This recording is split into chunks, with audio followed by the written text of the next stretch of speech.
Jesus, meu Deus, obrigado, Érica. Na verdade, vocês estão felizes? Eu estou muito feliz de estar aqui hoje, porque essa é a minha terra, é de onde eu saí. Eu tenho muito orgulho daqui.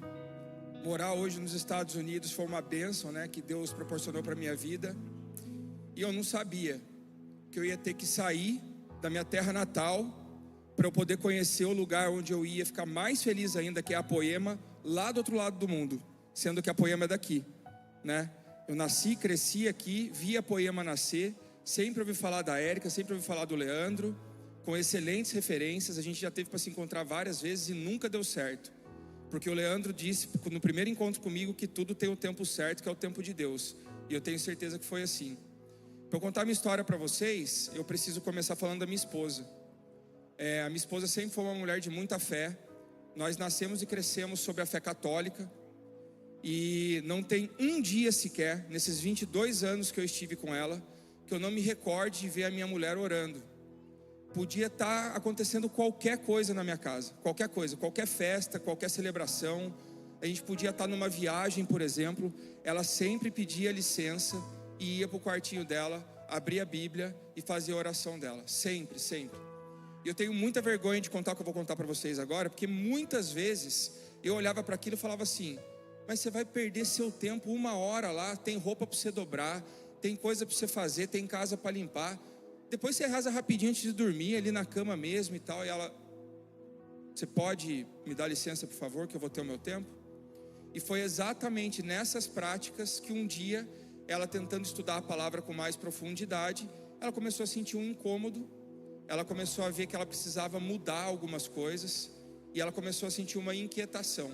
Como ela sempre foi o pilar espiritual da minha casa, e eu era mais aquele cara alheio, né, aquele cara que torcia para algo dar errado para não precisar ir na missa, eu falei assim: faz o que você achar melhor, eu tenho certeza que você vai orar, vai refletir, que Deus vai te dar uma resposta. E ela começou a ficar incomodada, a gente começou a parar de ir à missa, mas a gente tinha muita preocupação com relação aos nossos filhos. A gente tem um casal de filhos nos Estados Unidos, e como eu cresci indo para a igreja, ela crescendo para a igreja, eu sabia que aquilo iria fazer falta para os meus filhos em algum momento. A gente começou a refletir, tentava orar em casa, tentava ensinar a palavra em casa, mas não era a mesma coisa, né? Eu sabia que as crianças precisavam de um exemplo, de uma comunidade que também estava buscando a mesma coisa. E ela, com contato de amigos e tudo, acabou procurando a Poema. Ela foi a Poema 1, 2, 3, 4 vezes, e eu não fui nenhuma, porque toda vez que ela me chamava, eu falava assim: não, eu não vou. Pra vocês terem uma ideia, eu era meio que o hater de vocês. Eu era o cara que duvidava do que acontecia aqui. Eu era o cara que olhava, por exemplo, para o que a Érica, o Leandro, o Laden, o Manu fazem, e eu tinha muitas dúvidas, eu tinha muito machucado com a religião. Eu duvidava de tudo. Eu não sabia, por exemplo, que o sobrenatural poderia realmente acontecer na vida de uma pessoa. Até que uma quinta-feira eu fui dormir, e eu não sou uma pessoa de sonhar, mas eu sonhei que alguém chegava para mim e falava assim: Lucas 14, Lucas 14. Quando eu acordei, eu pensei assim: eu não conheço nenhum jogador Lucas que tem camisa 14, cara. O que é Lucas 14? Na hora eu falei assim: se pá é Bíblia, vou ler. E eu não tinha hábito de ler a Bíblia. Peguei a Bíblia da Dora, porque eu não tinha nenhuma, abri a Bíblia dela e li Lucas 14. Algumas parábolas que eu já até tinha ouvido falar, né, do sal da terra e luz do mundo. Contava a história também de um banquete que um agricultor fez e que chamou muitas pessoas, ninguém foi. Mas aquilo não fez o menor sentido para mim, menor. Eu li, reli e não entendi. O senhor está querendo falar comigo, não entendi. E quando ela chegou em casa, que ela tinha ido treinar, ela falou assim: mexeram na minha Bíblia, ela não está lá. Eu falei assim: não, fui eu. Dela: por que foi você? Eu falei assim: porque eu sonhei que eu tinha que ler a Bíblia. Ela ficou muito emocionada e começou a chorar quando eu falei isso para ela. Eu falei: o que aconteceu? Ela falou assim: Rubens, eu tenho orado muito, mas muito, para que você se aproxime mais de Deus. Eu preciso de você nessa luta comigo. O meu sócio estava prestes a ir para Orlando. Ele mora aqui, ele está aqui hoje, o William. Ele estava prestes a ir, e ela falou assim: eu pedi para o William e para a Fran trazer uma Bíblia de presente para você, mas eu não queria dar ela como se fosse uma imposição para você ler. Eu não queria forçar você a ler. Eu queria que você entendesse que ela era um presente para você sentir vontade de ler a Bíblia. Eu falei assim, não, eu preciso ler a Bíblia. Eu estou sentindo que Deus quer que eu leia a Bíblia. E ela ficou bem feliz com aquilo e tudo. Naquele domingo seguinte, seria dia dos pais lá nos Estados Unidos. E assim como todos os dias, ela acordou, se arrumou as crianças, e o meu filho subiu no quarto. Eu percebi que ela estava lá embaixo pedindo para ele fazer isso. E ele chegou, papai, o senhor vai na igreja? Eu falei assim, não vou. Ele virou, mamãe, papai não vai. Desceu e foram para o culto novamente, na Poema. Quando chegou lá, hoje eu consigo imaginar a dor da minha esposa, estar sentado no dia dos pais, de ver todas as famílias juntas, com os pais lá, e só eu não estava. Só eu não fui com a minha família naquele dia. E ela ficou realmente muito agredida com aquilo. Quando ela chegou na minha casa, ela foi ter um momento dela de oração, entrou no quarto, e depois eu fiquei sabendo que ela ajoelhou e falou assim, pai, se for para o Rubens encontrar o Senhor, que o Senhor faça alguma coisa para mim. Eu me ofereço, que se for para ele ser tocado, para ele acreditar mais na sua palavra, que o Senhor toque em mim. Não tem problema. E eu não fiquei sabendo disso. Bom, na segunda-feira, meu sócio chegou, entregou a Bíblia, comemoramos, festejamos. Era uma segunda-feira que ele chegou. Na quarta-feira, um dia normal, como todos os outros, eu acordei, fui para a academia, treinei, voltei para casa, voltei para a academia e fui treinar jiu-jitsu. Faltando 5 minutos para acabar a aula, eu cumprimentei meu adversário e acordei no hospital, numa UTI. Eu tinha tido um AVC. Faz 7 meses. Há 7 meses atrás, eu estava num quarto de hospital, tendo então um encontro que ia mudar a minha vida. Aquele momento ali foi algo, num primeiro momento, atordoante. Eu acordei não sabendo o que estava acontecendo, eu não sabia onde eu estava direito. E eu lembro de ver o meu sócio e a minha esposa chegando até mim e perguntando, você está bem? Está tudo certo? E eu, tudo bem, eu estou bem, eu quero ir embora daqui só. O que aconteceu? Ela falou assim, está tudo bem, você fez uma cirurgia. Eu, que cirurgia? Você teve um AVC. Eu falei, como que eu tive um AVC? Eu passava a mão na minha cabeça, eu tentava entender alguma coisa. E ela falou assim, você teve um AVC no jiu-jitsu. E enquanto eu estava ali na UTI, eu não estava entendendo tanto o quão perigoso tinha sido o momento que eu tinha passado. Quando eu fui para o quarto, tudo que eu via era minha esposa o tempo inteiro do meu lado, orando, chorando e agradecendo a Deus pelo milagre que eu tinha vivido. E aí eu comecei a cair em si. Eu comecei a pegar o meu celular. Alguém aqui já perdeu alguém próximo? Um amigo, alguém assim? Já? Bastante gente, né? Eu também. Quando eu descobria que eu tinha perdido alguém pela internet, a primeira coisa que eu fazia era mandar uma mensagem de desespero para a pessoa. Eu pegava o meu celular e falava assim, mano, fala para mim que é mentira, responde isso aqui pelo amor de Deus, cara. Fala que você está bem, fala que você está bem. E eu nunca tinha resposta. Nunca tinha resposta. Só que eu comecei a responder essas mensagens. Eu comecei a abrir meu celular e responder, cara, eu estou bem, eu estou aqui, está tudo certo. E eu vi o quanto as pessoas ficavam felizes, ficavam, né, gratas com o milagre que tinha acontecido. Aquilo começou a fazer eu cair a ficha. Eu comecei a receber ainda testemunhos de pessoas que, que bom que você está bem. O meu pai teve, meu pai faleceu. Que bom que você está bem. O meu irmão teve, meu irmão está fazendo fisioterapia há 1 ano. Que bom que você está bem. O meu irmão teve, meu irmão não fala até hoje. E eu olhava para mim, cara, eu me sentia tão pouco digno, sabe, de ter tido esse milagre. Por que eu? Por que eu? Eu nem sequer confiava no Senhor. Eu nem sequer acreditava que isso aqui era real. Por que que eu tive esse livramento? Por que que eu passei tão ileso por isso? Sabe? Por que que essas pessoas aí, muitas delas cristãs, não tiveram a mesma sorte que eu estou tendo? Eu comecei a ficar tão constrangido, sabe, com o que eu tinha recebido, que eu comecei a sentir a oração da dor entrar em mim. Eu senti aquilo penetrar em mim. E toda vez que eu fechava meu olho, naquele quarto de hospital, era como se eu ouvisse uma voz falando assim, você é meu. Você é meu. Não importa onde você vai andar, não importa com quem você vai falar, não importa que roupa você vai vestir, não importa como você parece, não importa nada. Eu te fiz parecido comigo. Eu quero que eles vejam eu em você. E eu não ouvia isso com o meu ouvido. Não era com o meu ouvido que eu ouvia isso. Não era uma voz. Eu ouvia isso com o meu coração. E isso ficava se repetindo para mim dia após dia. Toda vez que eu dormia, toda vez que eu acordava, toda visita que eu tinha. E eu começava a ver o quanto o agir de Deus tinha sido perfeito. Ele tinha pego uma das pessoas que eu mais confiava na minha vida, que é o meu sócio, e tinha mandado para lá para a gente trabalhar. E mal sabia ele que ele ia entrar no meio de um incêndio para cuidar da minha família naquele momento, né? Que eu ia ter pessoas que iam se aproximar de mim naquele momento, que eu não sabia que tinha uma comunidade de pessoas que eu nem conhecia, que era a Poema, orando por mim, porque meus amigos que já iam a Poema já tinham espalhado entre todos os pastores da casa aqui que um amigo tinha tido um problema, tinha tido um AVC, e eu comecei a receber oração, comecei a receber um monte de mensagem positiva, e eu me achava extremamente pouco digno de estar recebendo tudo aquilo.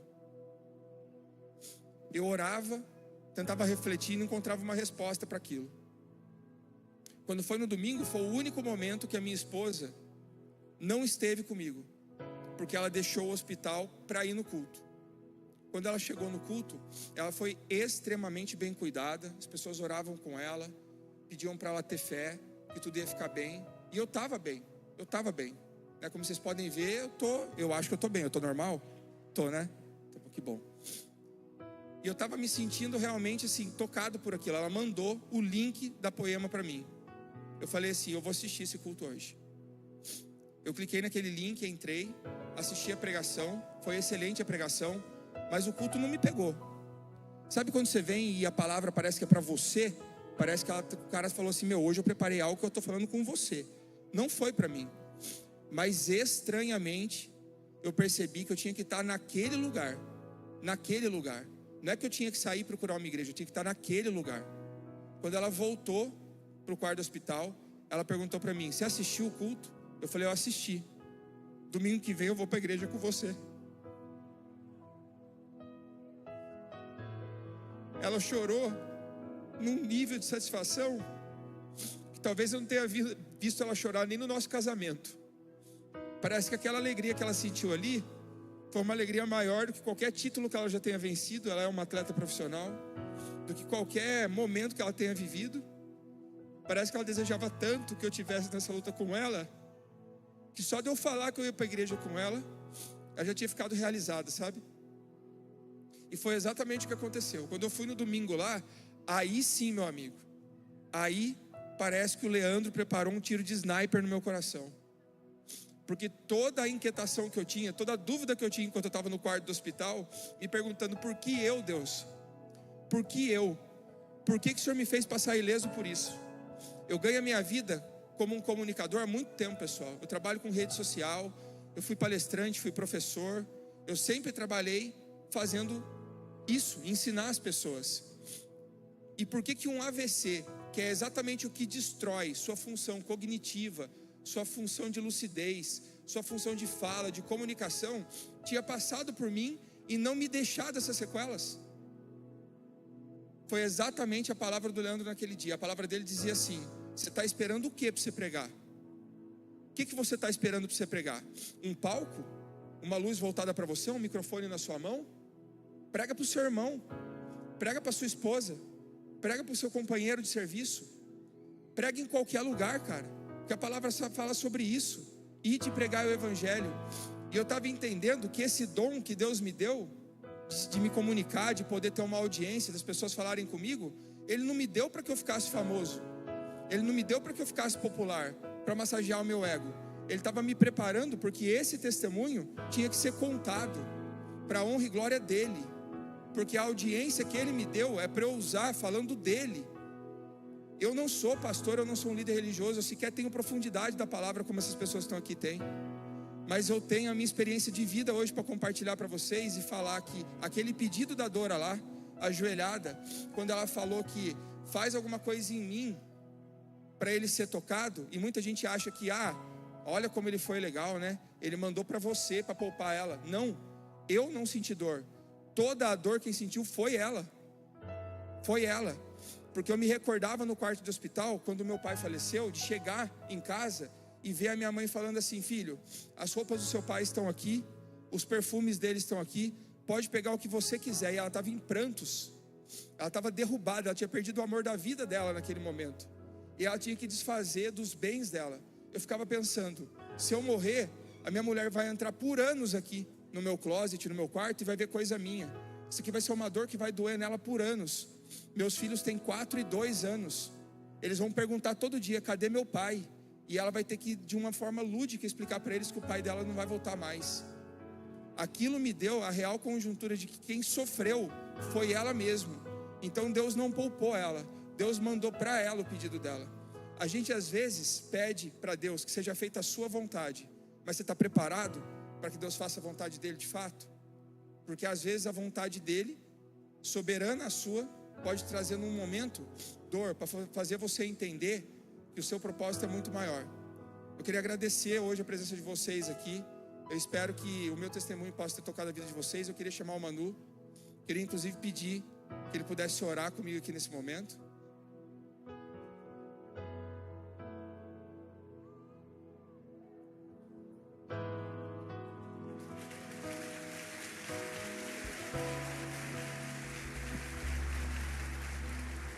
Você pode estender suas mãos. Queridos, e eu acredito que teria que ser eu hoje para orar por ele. Não é pretensão, não é soberba. Mas teve um momento que eu tive 138 quilos. E eu conhecia e admirava o Rubens como coach. E eu lembro que eu comecei a participar da Overall. E até o nome era Gênesis, que era o começo de tudo para mim também. E eu comecei a admirá-lo como um profissional. E hoje, ouvindo esse testemunho, eu já também admiro como um homem de Deus. Ele já mudava a vida de pessoas através do conhecimento técnico.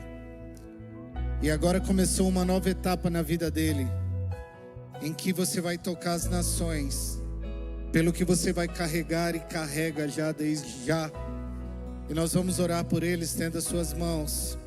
Senhor, muito obrigado por tudo que o Senhor operou, os teus desígnios, a forma que o Senhor trabalha às vezes é diferente do que pensamos ou planejamos, mas sabemos que de todas as coisas, hoje o teu propósito foi cumprido. Ele aqui testemunhando tudo que ele está derramando lá em Orlando, fora dos palcos, talvez religiosos, mas nas plataformas que o Senhor tem aberto a ele. Sabemos que o Senhor derramou uma unção especial sobre a vida do Rubens, Pai, sobre a família dele, e nós entendemos, profetizamos e agradecemos por esse milagre. Como nós ouvimos a Érica, como nós vemos agora ele, o Senhor é um Deus de milagre, e ver isso com os nossos olhos nos ajuda a acreditar ainda mais, Senhor, que o Senhor tem feito em nosso meio.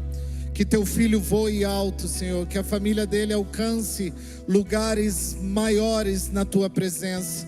E sabemos que é apenas o começo, é um começo que não conseguimos com a mentalidade humana entender o porquê foi assim, mas o Senhor o sabe, Deus, e sabemos que as coisas agora, a partir de agora, serão ainda mais lindas, Pai, serão ainda mais fortes, Senhor, e nós agradecemos por ouvir e participar de tudo isso, em nome de Jesus, amém e amém.